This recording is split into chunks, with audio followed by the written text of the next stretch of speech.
Good evening. Dan with foul play on the Sunny Slope Funny Farm.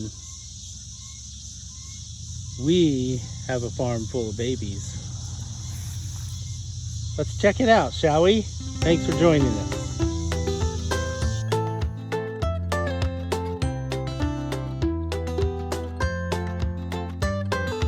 Come here, Soph. That's my good girl. Apparently.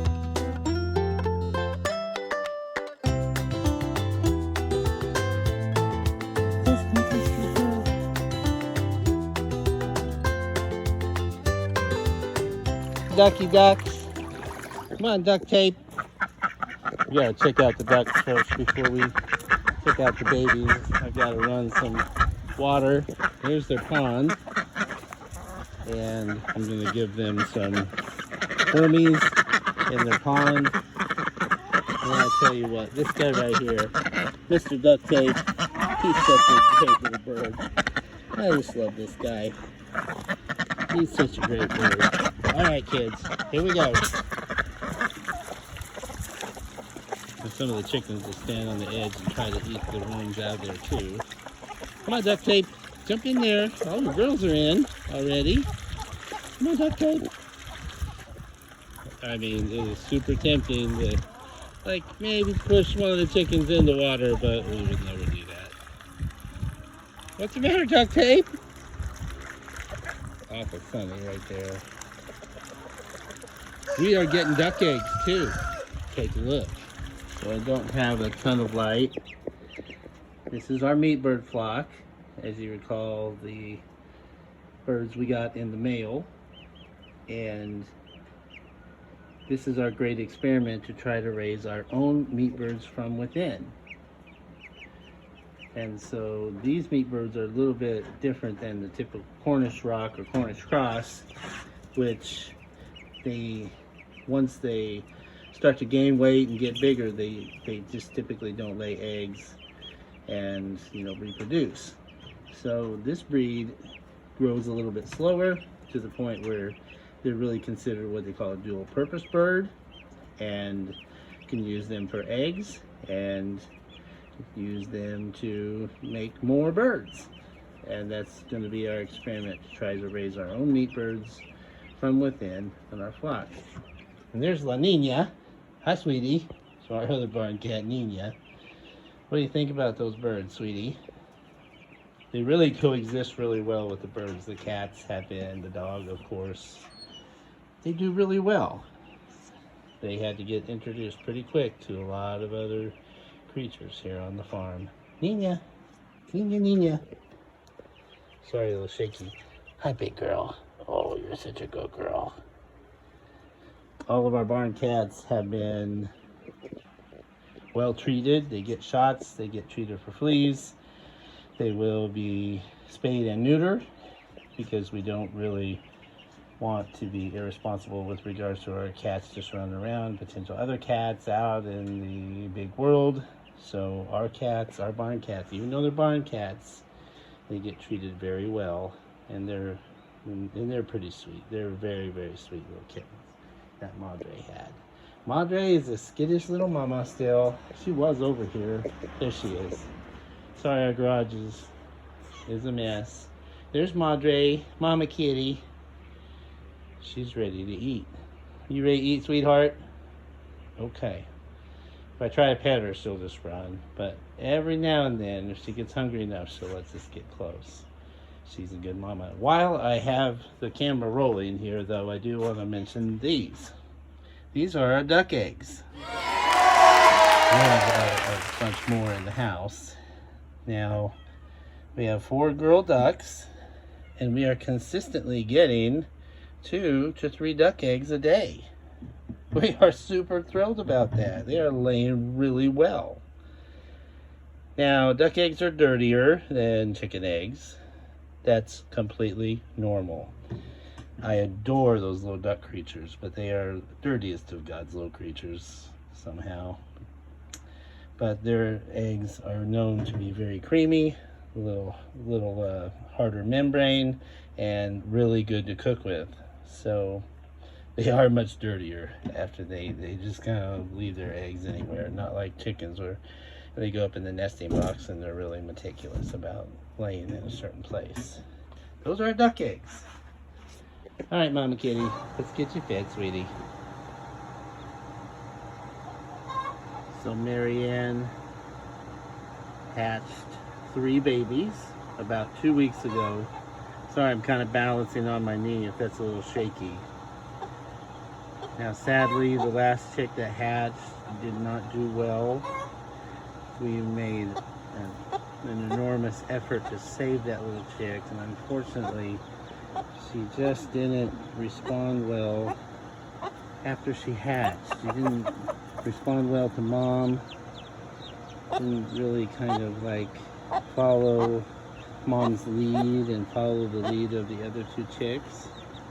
But we have these 2 babies right here, and Maryanne has been a phenomenal little chicken mama. She has raised these 2 babies like a champ. One thing you might notice that she's always talking to them, always kind of clucking to them. She's teaching them, she's guiding them, she's showing them where food is, showing them where the water is.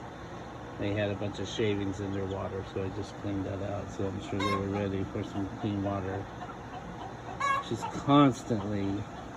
correcting them, and so she is really raising these babies like a champ.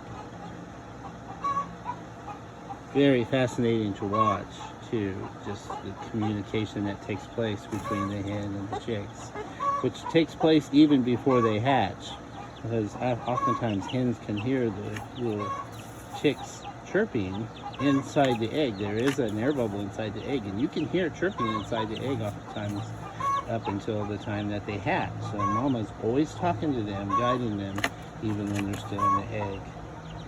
And you can see mom's scratching around. She puts her beak on the ground. She says, kids, it's over here, it's over here. And they're like, what do you got, Mom? What do you got, Mom? She's a good mama.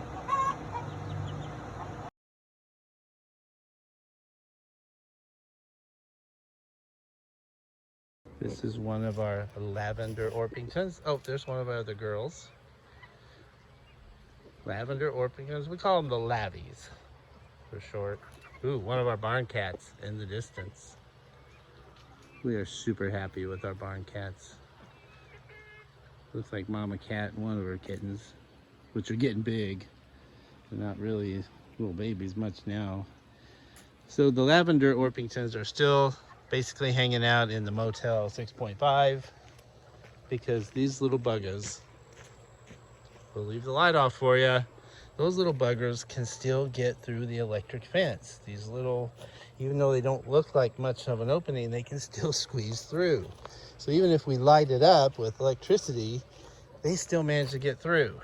So they're doing fine with the main flock, and they find their way around, and they've gone into the main coop a number of times, and they have a little space where they go, but they still manage to get out. So we still have to make sure they're protected at night. But our lavender Orpingtons, so that would be like our buff Orpingtons, it would be like Clementine, Sophie, Buffy, but lavender in color. And they are getting much bigger. Beautiful lavender color. Gorgeous birds. And then there's our guineas. Our guineas, we have a dozen. And basically their job is to eat insects on the farm. We have constructed a very makeshift kind of shelter for them. They don't get locked in at night like all of the other birds, but they do roost under here.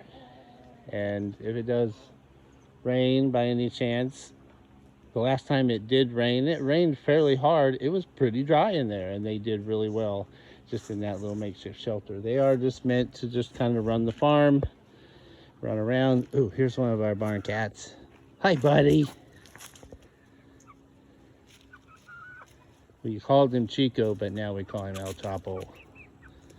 And he's a super Super good cat. El Chappo. Come here, El Chappo. Here, buddy. There's my El Chappo. You're such a good boy. You're such a good cat. Yep. Nina is somewhere, his sister. And of course, Mama Kitty. Are you ready to come out, girls? So we're letting the chickens out of the main pen. And just watch this excitement here. Come on, girls. Come on, chicks. The dogs in the way. Yeah. Dog's kind of taking some of the excitement out of it. Come sit. Come on, chicks. Come on, chicks. Come on, girls. They make a beeline for the yard.